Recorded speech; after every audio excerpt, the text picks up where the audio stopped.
বৃহস্পতিবার উদয়পুর বর্মাবাড়ি সিএনজি স্টেশনের পাশে দুর্ঘটনায় মৃত্যু হয় ত্রিপুরা রাজ্য বৈষ্ণব মহামণ্ডলীর সম্পাদক সুপ্রিয় গোস্বামীর। বৃহস্পতিবার দুপুরে বাড়ি থেকে তিনি উদয়পুর যাওয়ার পথে স্কুটি দুর্ঘটনায় মৃত্যু হয়, সাথে আহত হয় ওনার সহধর্মিনী। ঘটনার মুহূর্তে বৈষ্ণব ধর্মাবলম্বীদের মধ্যে তীব্র শোকের ছায়া নেমে আসে এবং ঘটনাস্থলে ছুটে যায় পুলিশ। এরকম দেখছি একটা গাড়ি স্কুটিটা ওই যে স্কুটিটা যে ব্যক্তি মারা গেছে বাড়ি গিয়ে, মানে এমনি পড়ে গেছে কথা নেই। মানে এই সংঘর্ষটা কিসের লগে হয়?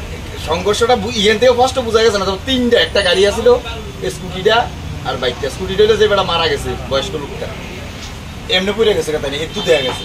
আচ্ছা, কয়জন আহত হয়েছে এখানে? হ্যাঁ, কয়জন আহত? একজনই, তাই নই। আর তাই মিসেস মিসেস বইরা কিন্তু তারা তাই মিসেসও ব্যথাটা পাইছে যে এমন বোঝা গেছে না, গেছে লোক ঘুরে ঘটনাস্থলে মৃত্যু। এটা তো মানে আমরা আইডিয়া করতেছি কি এমন লাগতেছে। আচ্ছা, কোন জায়গায় হয়েছে ঘটনাটা? নিয়ে বয়সী করে শুয়ে গেছে কেন ওই তো ওই জায়গাটার মধ্যে, মানে জায়গাটার নাম ব্রহ্মবাড়ি।